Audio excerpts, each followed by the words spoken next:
Hi, Adrienne from Happy Hour Projects here, and gardening season is almost here. So if you've had your eye on a set of stamped spoon markers, I'm here to show you today how to make your own. Let's go.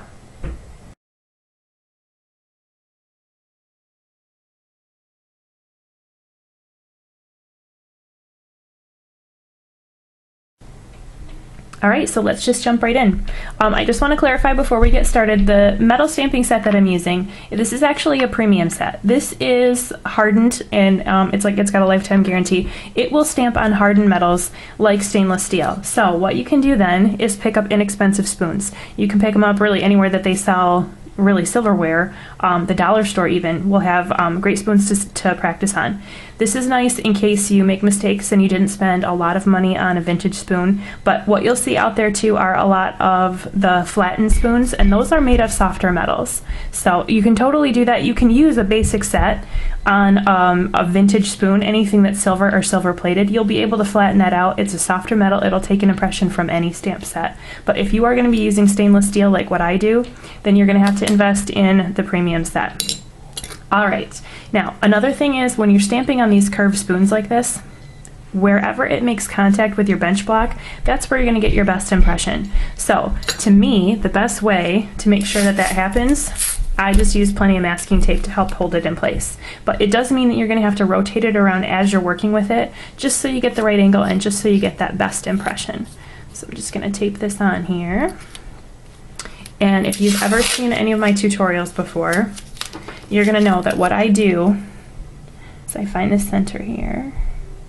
And the first thing I do is I mark off exactly where I'd like to stamp. This gives me a nice baseline to help me line up my letters, and it also reminds me of exactly where I plan to place my letters. This one's going to be mint. So I marked it off with pencil here. On rounded spoons, really any rounded surface, but I really just have only stamped on spoons that's rounded.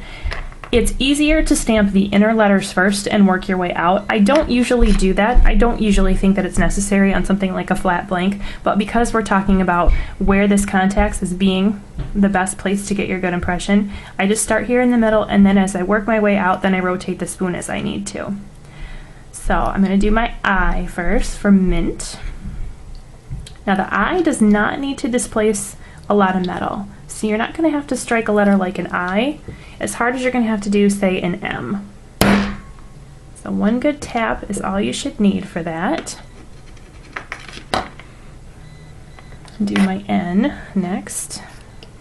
And what I've done here with this line of tape is if you just gently place your stamp, you can drag it toward that line and you'll be able to feel it catch along that line. This will help keep your stamp straight. It'll make sure that it lines up with all the others.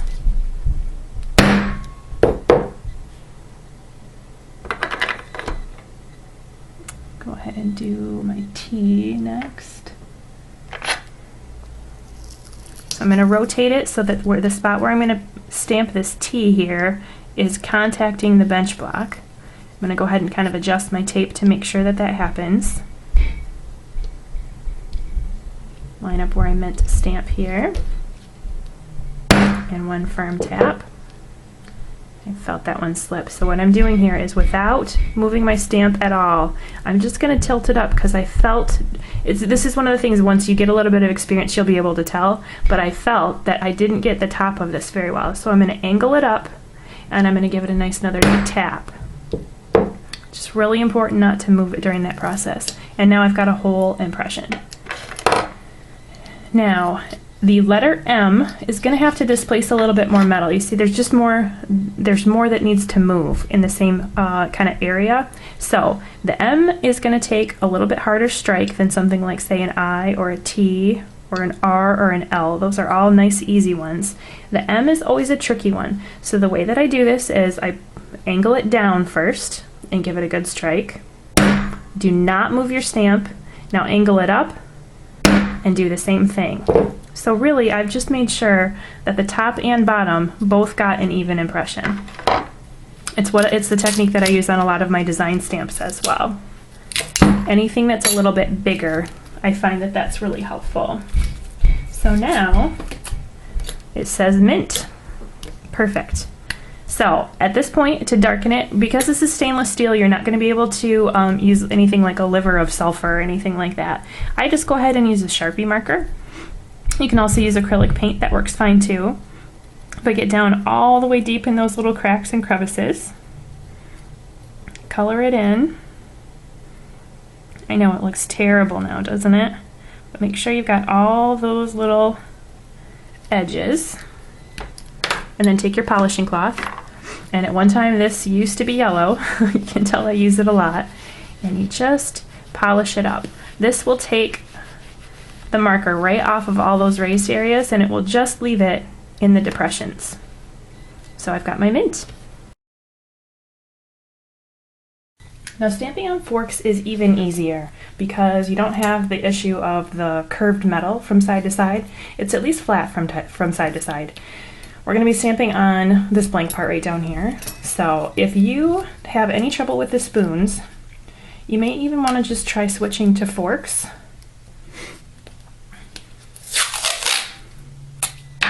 All right, and just like normal, I'll line up where I'm going to do my stamping and mark it off. And I also want to show you what happens if you're using this tape line. I want to show you what happens if you have letters with descenders. And that's going to be anything that hangs down below this line. I'm stamping parsley on this one. So for the P and the Y, they have the descender that hangs below the tape line. So I'm going to show you how I'm going to handle that. Instead of starting with the P, I've marked off my letters here. Instead of starting with the P, I'm going to start at the second letter. I'm going to start with the A. And same thing, you just set it lightly, pull it down toward the tape, and give it a nice firm tap.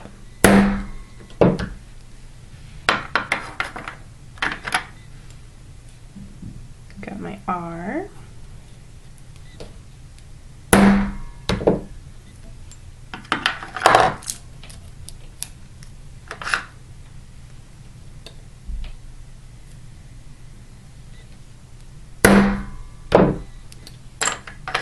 My tape doesn't want to help me up here.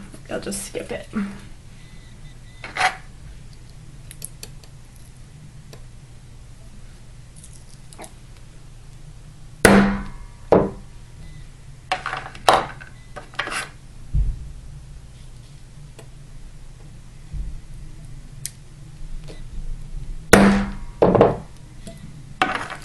Okay, now I've got my ARSLE, and I'm missing my P at the beginning and my Y at the end. So what I do at this point, I just take my tape off. I flip it around just so that I've still got my spacing, and I line it up at the tops of the letters instead. So we're going to follow the exact same procedure basically, only I'm going to be using the top as my guideline instead of the bottom. So at this point you set it down and drag it up towards the top, making sure it's lined up here.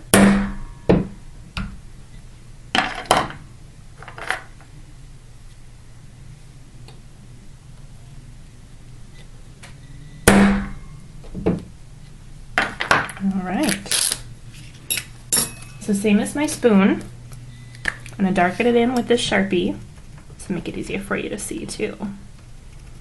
Darken in those letters. Make sure you're not missing any little crevices. And then polish off that excess. And got a nice finished spoon. So try to see. There we go, finished fork. Because obviously it's not a spoon.